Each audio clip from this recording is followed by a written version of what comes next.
तो आज पढ़ लेते हैं BSc 6 semester physics unit 5 nuclear forces and radio active decays के वो सारे के सारे इंपॉर्टेंट मल्टीपल चॉइस क्वेश्चन जो इस साल पेपर में आने वाले हैं। ओनली 20 एमसीक्यू और हमारी पूरी की पूरी यूनिट फिनिश। कुछ क्वेश्चन मैंने बाहर से ऐड करे, देखना वो कौन कौन से क्वेश्चन है। पार्ट बी है पेपर फर्स्ट का इंट्रोडक्शन टू न्यूक्लियर फिजिक्स, और पेपर फर्स्ट का नाम याद कर लो ठीक से, solid state and nuclear physics. चलिए साहब मैं स्टार्ट करवा देता हूँ यूनिट 5 के वो सारे के सारे important multiple choice question. Question first है, न्यूक्लियन नाम दिया जाता है तो नाभिक के दो मौलिक कण होते हैं। मुझे बताना है कि कौन कौन से मौलिक कण नाभिक के होते हैं। जल्दी फास्ट मुझे बताओ बेटा कि नाभिक के मौलिक कण कौन कौन से होते हैं। तो नाभिक के दो मौलिक कण होते हैं, पता होना चाहिए आपको, प्रोटॉन और न्यूट्रॉन। बाकी इलेक्ट्रॉन तो नाभिक के चारों तरफ घूमता रहता है बेचारा, उससे छोड़ो इलेक्ट्रॉन को, वो तो घूमता ही रहता है नहीं है। लेकिन प्रोटॉन और न्यूट्रॉन से मिलकर नाभिक बनता है, ये लाइन पे ध्यान देना आप। इसका मतलब है कि न्यूक्लियन नाम दिया जाता है किसको, सभी हल्के नाभिकों के लिए, पता नहीं हाइड्रोजन नाभिक के लिए, पता नहीं न्यूट्रॉन के लिए, या प्रोटॉन तथा न्यूट्रॉनों के लिए। तो न्यूक्लियन शब्द जो यूज होता है वो प्रोटॉन तथा न्यूट्रॉनों के लिए लागू होता है। अच्छी तरह बेटा ये बताओ, नाभिक की खोज किसने करी है, कभी कभी पूछ लेता है, रदरफोर्ड ने करी है सन 1911 में। और नाभिक पर चार्ज कौन सा होता है, पॉजिटिव चार्ज होता है। नाभिक की रेडियाई कितनी होती है, 10⁻⁻15 मीटर होती है। तो इन सब चीज़ों को याद करो, कोई सा भी क्वेश्चन नाभिक से रिलेटेड पूछ सकता है, एक जनरल जीके वाला है, ऐसा मान लो आप, ठीक है। चलिए साहब स्टार्ट करवा देता हूँ मैं। तो न्यूक्लियन नाम दिया जाता है, समझ गए होगा इस क्वेश्चन का आंसर मेरे पास राइट क्या है, प्रोटॉन तथा न्यूट्रॉन, ठीक है। चलिए साहब आगे देखते हैं। 92 यूरेनियम 238 में न्यूट्रॉनों की संख्या है। एक बात बता दूं मैं आपको, जितना परमाणु क्रमांक होता है, परमाणु क्रमांक को प्रोटॉनों की संख्या कहते हैं, परमाणु क्रमांक को प्रोटॉनों की संख्या कहते हैं। और जितने प्रोटॉन होंगे उतने ही क्या होंगे, हमारे इलेक्ट्रॉन भी होंगे। ये बात बड़ी पेचीदा लग रही होगी आपको। अगर मेरे पास परमाणु क्रमांक 92 है तो इसमें 92 प्रोटॉन है और 92 क्या है, इलेक्ट्रॉन है। लेकिन जब आप न्यूट्रॉनों की संख्या निकालोगे तो द्रव्यमान संख्या में से परमाणु क्रमांक को घटा दिया जाता है, तो यहाँ जो आएगी निकल के वो 146 आएगी। जब बढ़ाओगे 238 में से 92 तो 146 आएगी, ठीक है। तो ध्यान देना, ऐसे बहुत सारे क्वेश्चन आपसे पूछ सकता है कि 13 एल्युमिनियम 27 में न्यूट्रॉनों की संख्या कितनी होगी, प्रोटॉनों की संख्या कितनी होगी, इलेक्ट्रॉनों की संख्या कितनी होगी। तो घबराना नहीं है, ऐसे क्वेश्चन बहुत कम पूछता है, लेकिन इंपॉर्टेंट क्वेश्चन है, आया हुआ है, इसलिए मैंने बता दिया आपको। एक प्रोटॉन किस परमाणु का नाभिक है, बहुत बढ़िया है, ये बहुत बढ़िया चीज़ है। एक प्रोटॉन किस परमाणु का नाभिक है, जिस तरह अल्फा कण हीलियम परमाणु का नाभिक होता है, जिस तरह अल्फा कण हीलियम परमाणु का नाभिक होता है, उसी तरह से प्रोटॉन भी किसी न किसी तत्व का नाभिक होता है। और वो कौन सा ऐसा एलिमेंट है जिसका नाभिक होता है। तो ध्यान देना बेटा, हाइड्रोजन का परमाणु क्रमांक 1 होता है तो प्रोटॉन को शो करते हैं हम 1H1 से। जितनी भी न्यूक्लियर रिएक्शन होती हैं, कहने का मतलब यह है कि जितनी भी नाभिकीय अभिक्रियाएं होती हैं, सभी नाभिकीय अभिक्रियाओं में प्रोटॉन को 1H1 से शो करते हैं, पता होना चाहिए आपको, ठीक है। चलिए साहब आगे देखते हैं। तो हाइड्रोजन, इसका राइट ऑप्शन है कि प्रोटॉन किस परमाणु का नाभिक है, तो हाइड्रोजन परमाणु का नाभिक कौन होता है बेटा, प्रोटॉन होता है। चलिए साहब, अल्फा किरणें होती हैं। वैसे तो अल्फा किरणें कहना इनको उचित नहीं है, क्योंकि ये जो किरणें होती हैं वो अल्फा कणों की धाराएं होती हैं, कणों की धाराएं होती है, जिस कारण अल्फा किरणों को डायरेक्टली हम अल्फा कण कहते हैं, ऐसे बीटा कण कहते हैं, लेकिन गामा किरणें बोलते हैं। अल्फा कण, बीटा कण एंड गामा किरणें, ठीक है। लाइन पे ध्यान देना, कभी गामा कण बोल दो।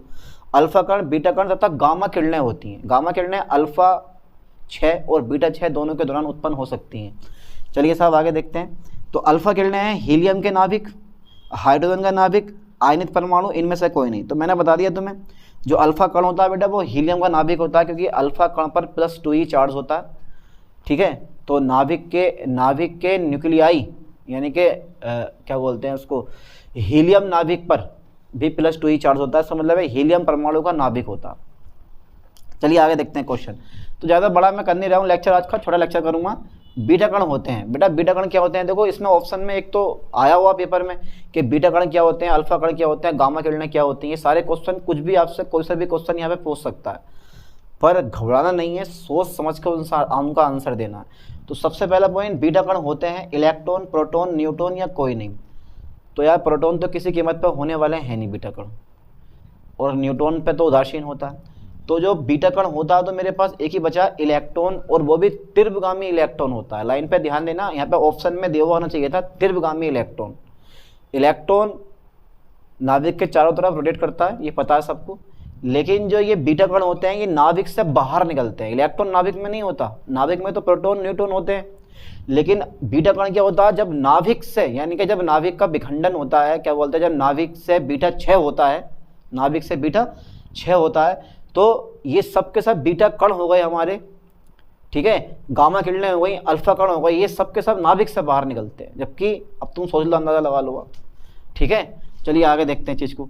तो ये क्या है, मेरे पास तीव्रगामी इलेक्ट्रॉन होता है। बीटा कण क्या होता है, तीव्रगामी इलेक्ट्रॉन। याद कर लेना, गामा किरणें होती हैं, प्रोटॉन इम्पॉसिबल, न्यूट्रॉन इम्पॉसिबल है भैया, इलेक्ट्रॉन। तो इसका ऑप्शन हमारे गलत दे रखे हैं, तो बेटा इनमें से प्रोटॉन की जगह कोई नहीं करो, यहाँ पे कोई नहीं आ जाएगा, ऑप्शन गलत दे रखा हमें, यहाँ पे कोई नहीं कर लो, ठीक है। गामा किरणें हैं प्रोटॉन, गामा किरणें प्रोटॉन होती नहीं है, गामा किरणें न्यूट्रॉन भी नहीं होती हैं, गामा किरणें इलेक्ट्रॉन भी नहीं होती है, तो कोई नहीं। गामा किरणें क्या होती हैं, विद्युत चुंबकीय तरंगें होती हैं, ठीक है, या विद्युत विकिरण होता है, ठीक है। तो इनमें से कोई नहीं है, तो कोई नहीं, तो मतलब गामा किरणें हैं, कोई नहीं, ये ऑप्शन है राइट, इसका गलत लिखा गया हमारे ऑप्शन। चलिए आगे देखते हैं, निम्न में से कौन सी विद्युत चुंबकीय तरंगें नहीं है। पूछा उसने कि निम्न में से कौन सी विद्युत चुंबकीय तरंग नहीं है, तो बीटा किरणें, गामा किरणें, ठीक है, एक्स किरणें, उष्मीय किरणें। बताओ जरा, निम्न में से कौन सी चुंबकीय तरंगें नहीं है, बताओ जरा बेटा, जरा फास्टली एकदम।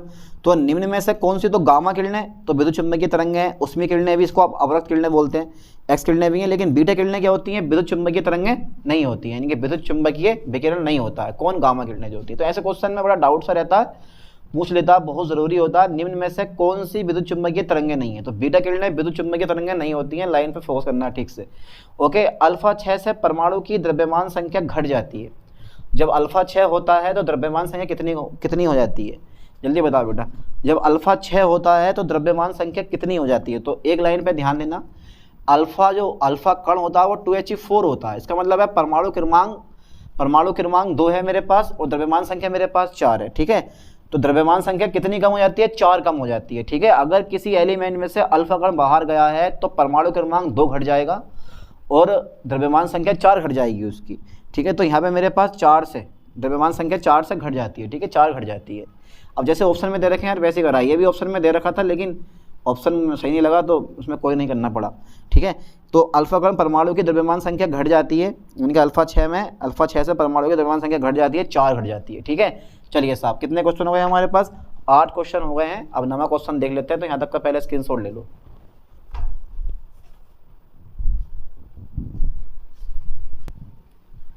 चलो साहब, 8 क्वेश्चन हो गए। अब नवा क्वेश्चन और देख लेते हैं। अब नवा क्वेश्चन जो है थोड़ा स्पेशल है, बहुत ही इंपॉर्टेंट क्वेश्चन है ये भैया, पूछ सकता है आपसे, इसको ठीक से पढ़ो। तो गाइगर नटल का नियम है, पढ़ रखा है, आपको याद भी है कि गाइगर नटल का नियम क्या होता है। जल्दी बताओ बेटा, फास्टली दिमाग लगाओ, कौन सा ऑप्शन राइट होगा। एक ऑप्शन अपने दिमाग में फंसा लो, फंसा लिया। चलो साहब, अब मैं बताता हूँ। देखो, ये lambda equal to a log E r plus b, lambda equal to r log E a plus b, log lambda equal to r log a plus b. तो हमारा राइट ऑप्शन जो है ना वो बी वाला है, याद कर लो, log लैम्डा और equal to a log r plus b, ठीक है। ये क्या है हमारे पास, किसका नियम है, ये गाइगर नटल का नियम होता है ये, ठीक है। कर लोगे ना इसको याद, पक्का दिमाग में फंसा के जाओ कि ये वाला ऑप्शन राइट है और गाइगर नटल का नियम याद कर लो। चलिए साहब आगे देखते हैं। गाइगर नियमानुसार अल्फा कणों की परास R तथा ऊर्जा E में संबंध होता है। गाइगर का नियम अगर लगाओगे तो देखोगे कि भाई अल्फा कणों की परास R हो गई और ऊर्जा E में क्या कनेक्शन है, यानी कि ऊर्जा जो मेरे पास कणों की परास है R4 रेंज, वो is directly proportional to E होगा, या R is directly proportional to E square होगा, या R is directly proportional to E to the power 3/2 होगा, या डी ऑप्शन है R is proportional to E to the power 1/2। तो कौन सा राइट ऑप्शन आपको लग रहा है इसमें, जल्दी फास्टली बताओ मुझे बेटा एक बार सोच के।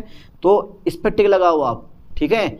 अगर आपने थ्योरी पढ़ रखी है तो आराम से टिक लगा दोगे, आप समझ जाओगे चीज़ को कि यार ये ऐसा होता है, ये ऐसा होता है। जिसने थ्योरी नहीं पढ़ी है वो याद कर लेना, समझ लेना इस चीज़ को, बहुत ज़रूरी है कि गाइगर नियमानुसार अल्फा कणों की परास R तथा ऊर्जा E में क्या संबंध होगा। तो R is directly proportional to E to the power 3/2 is a right option, ठीक है। चलो साहब आगे देखते हैं।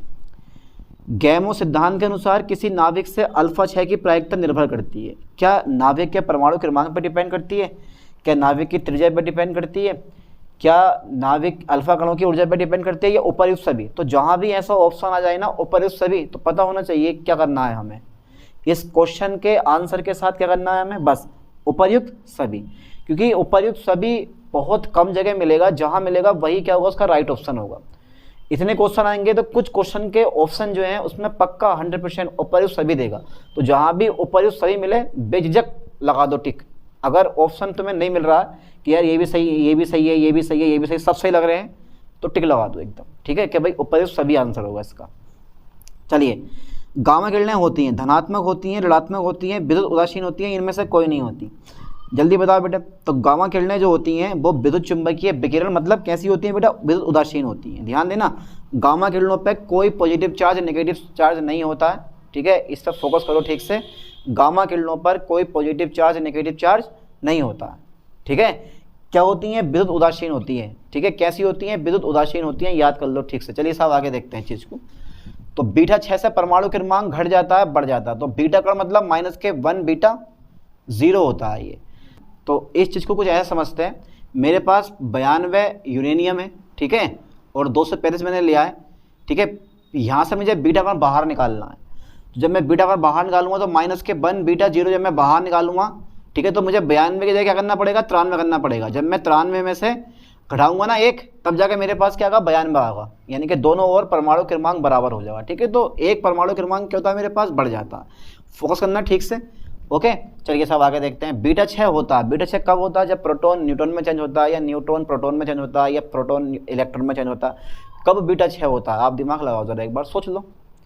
बीटा 6 जो होता है ना बेटा, वो जब भी बीटा 6 होगा तो उसमें एक न्यूट्रॉन प्रोटॉन में चेंज होगा। एक न्यूट्रॉन जो होता है ना, नाभिक के अंदर प्रोटॉन न्यूट्रॉन होते हैं, तो जब एक न्यूट्रॉन प्रोटॉन में चेंज होता है तो बीटा 6 होता है। यानी कि एक प्रोटॉन बढ़ जाता है, ये ऑप्शन भी दे सकता है, प्रोटॉन घट जाता है, प्रोटॉन बढ़ जाता है, न्यूट्रॉन बढ़ जाता है, इनमें से कोई नहीं। तो प्रोटॉन क्या होता है हमारा, एक बढ़ जाता है, क्योंकि बेचारा न्यूट्रॉन जो है वो प्रोटॉन में चेंज हो जाता है, तब जाकर बीटा 6 होता है। चलिए साहब आगे देखते हैं। तो एक न्यूट्रॉन जो है वो प्रोटॉन में बदल जाता है। पर यूरेनियम तत्वों का परमाणु क्रमांक होता है, जितने भी परमाणु क्रमांक 92 से ऊपर के एलिमेंट्स होते हैं, ये याद करो ध्यान से, जितने भी परमाणु क्रमांक 92 से ऊपर के एलिमेंट्स होते हैं वो सब कृत्रिम और अस्थायी होते हैं, यानी कि मानव के द्वारा निर्मित होते हैं, प्राकृतिक कोई भी एलिमेंट नहीं होता। तो उनको बोला था पर यूरेनियम एलिमेंट। आपने पढ़ी होगी केमिस्ट्री, और परमाणु क्रमांक 92 के ऊपर जितने भी एलिमेंट है सब के सब पर यूरेनियम कहलाएंगे। तो परमाणु क्रमांक 92 के ऊपर जितने भी एलिमेंट्स होते हैं सब पर यूरेनियम एलिमेंट कहलाते हैं, ठीक है। चलिए साहब आगे देखते हैं। एक न्यूट्रोनो उत्पन्न होता है, न्यूट्रोनो, एक एंटी न्यूट्रोनो भी होता है, न्यूट्रोनो भी होता है। तो न्यूट्रोनो कब उत्पन्न होता है, बीटा 6 के दौरान, ठीक है। तो एक न्यूट्रोनो उत्पन्न होता है बीटा 6 में, अल्फा 6 में, गामा 6 में इलेक्ट्रॉन ग्रहण करने में। तो बीटा 6 के दौरान क्या होता है, मेरे पास न्यूट्रोनो उत्पन्न होता है। तो देखो ये चैप्टर तो बिल्कुल सिंपल है, बिल्कुल एकदम, बहुत छोटे छोटे क्वेश्चन आपसे पूछने वाला है। और केमिस्ट्री में आपने पेपर सेकंड, जिसके पास फिजिक्स के साथ में केमिस्ट्री है, तो पेपर सेकंड का एक रेडियो केमिस्ट्री चैप्टर का नाम है, यूनिट का नाम है यूनिट 8 है, ठीक है। ठीक, उसमें भी इस चैप्टर के बारे में बहुत कुछ दे रखा है। वो यूनिट कंप्लीट कर लो तो ये अपने आप हो जाती है यूनिट, ठीक है। चलिए साहब यहाँ तक का स्क्रीनशॉट लें, इसके बाद देख लेते हैं।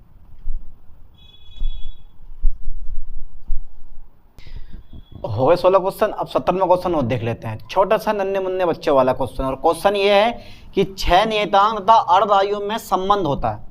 6 नियतांक और अर्धआयु में क्या संबंध है, बहुत बार अपना पढ़ रखा है यार। Lambda equal to 0.693 upon t, पढ़ा है या नहीं पढ़ा है। यहाँ पे टी जो है ना, कैपिटल टी, वो तुम्हारे पास अर्धआयु है। लैम्डा क्या है, 6 नियतांक होता है। तो शॉर्ट में इन्होंने बोल दिया है कि जब गुणा वाला भाग में लेके जाओगे तो लैम्डा इक्वल टू बैठेगा log E2 अपॉन टी, और log E2 का मान होता है 0.693। यानी कि ई को जब बदलोगे 10 में तो 2.303 से मल्टीप्लाई करोगे, और log 2 का मान लगा दो 0.30 मल्टीप्लाई करके 0.693 अपॉन बन के तैयार हो जाएगा हमारा। तो बना लो यार, से करके पढ़ो बढ़िया करके, ठीक है।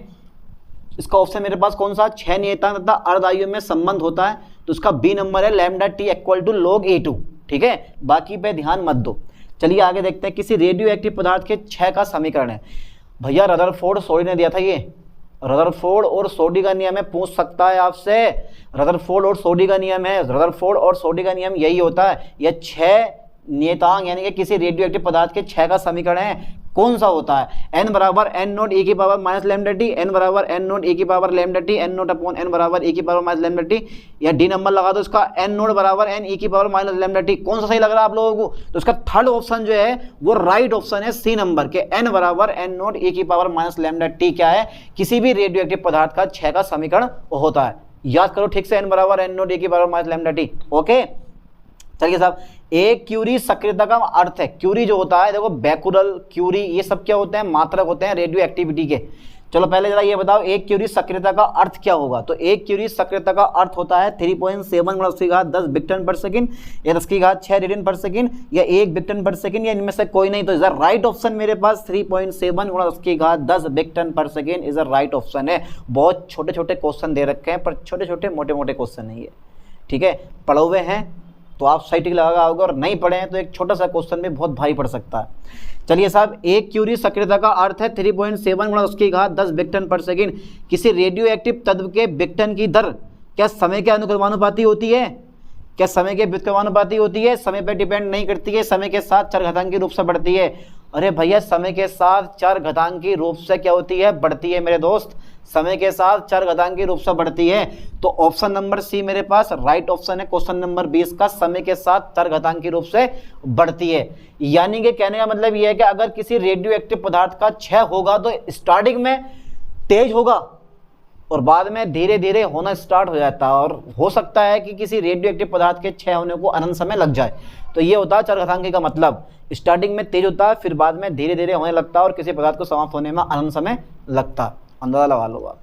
ऐसा नहीं है कि पदार्थ रखा है और रखते खत्म पदार्थ। जब भी अल्फा बीटा गामा, अल्फा कण बीटा कण और गामा किरणें बाहर निकलेंगी यानी कि रेडियो एक्टिव क्षय होगा, तो वो धीरे धीरे होगा और पदार्थ को समाप्त होने में अनंत समय लगेगा, पता नहीं कितना टाइम लग जा, उसको बोला था चरघातांकी।